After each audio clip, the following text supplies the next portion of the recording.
Namaste Yoga Mamas. I'm Emma from Becoming Mama Yoga, and this is a preconception supported bridge pose. It is quite suitable for postnatal women as well and quite useful, so you can follow along if you'd like, or if you're both, this will be extra helpful.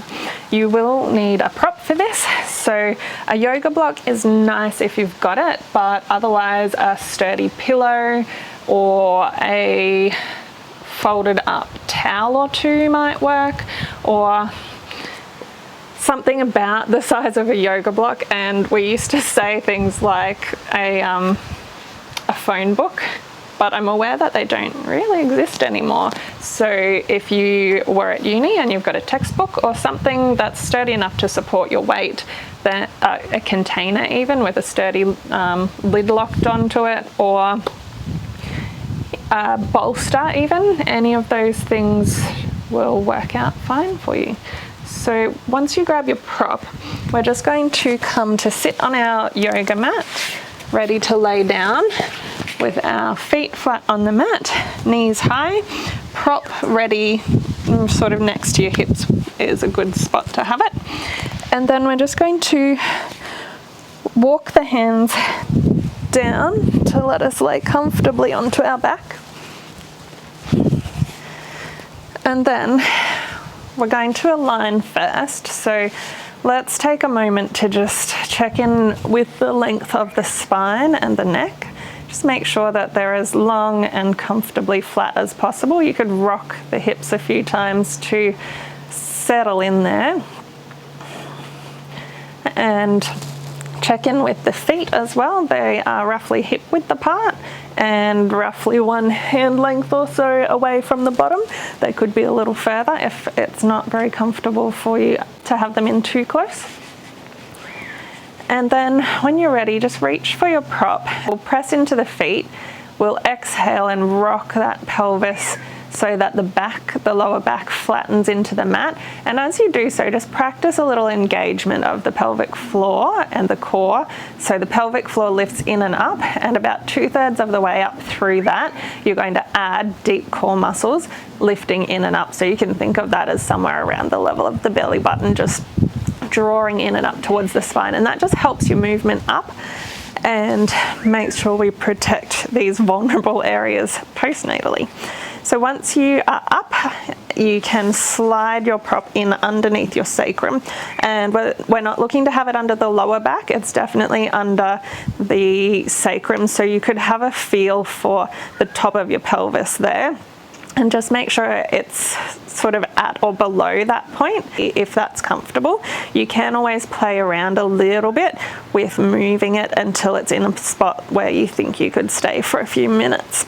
If you do have a yoga block, you can also play with the height settings to go to wherever's comfortable. And I should actually just mention here that this one's just not very suitable for menstruating women. So you can come back to it at another time. It's just that it sends the energy the wrong direction. We want an outflow, and we're actually tipping back the other way. So this and other inversions, not so suitable for menstruating. Now, when you find the most comfortable spot for your pelvis and height setting for your prop, and if you were using, say, a bolster or something and it wasn't quite giving you enough height, you could always look at stacking a few towels or blankets or lounge pillows or bed pillows or anything you like up on top just to get extra height. The actual height is not as important as your level of comfort, and the higher you go, the more you're starting to get a back bend in. So see what works best for you in this moment. Now, what's good about this posture is that when you use a bridge pose with support, it becomes a restorative opener. And that's great for preconception because we're focused in this area of the pelvis.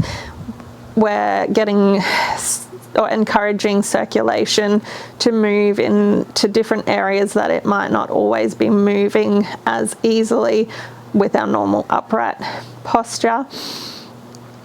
And we're relaxing the whole nervous system by using a restorative yoga pose.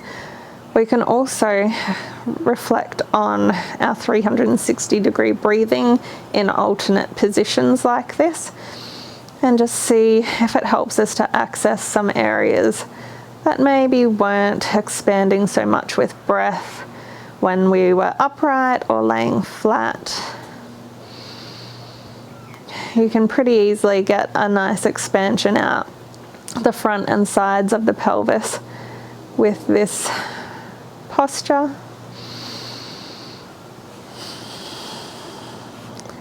And whenever you're ready to come out, you would just remove the prop. If you were on a high setting on your block, you could always come down to a lower setting to help you ease out. Everybody at some point will just press into the feet again to lift off their prop and slide it out to the side. And then gently roll down to the floor. Hug the knees in. If you were prenatal and doing this one, I didn't really talk about prenatal because once you get past about 20 weeks or so, it's quite difficult to remain on your back for much time, and especially inverted on your back.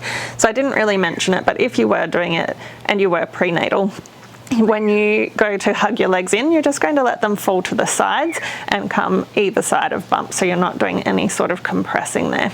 So you can either hug the knees in towards the body and just rock forwards and back and maybe side to side a little bit, or you can come all the way into happy baby, where you put the feet, soles of the feet towards the sky and hold on anywhere that's comfortable for you on the legs or the feet. You could hold on to the big toe if you'd like and just rock side to side for a little bit, just to counter that strong back bend that we ended up with. Taking a few more breaths, paying attention, trying to get it to expand all four sides of the torso. And there you have it. When you're ready to come up, you can press into the feet, bump the hips off to one side and roll to the side, and then press up to a comfortable seat.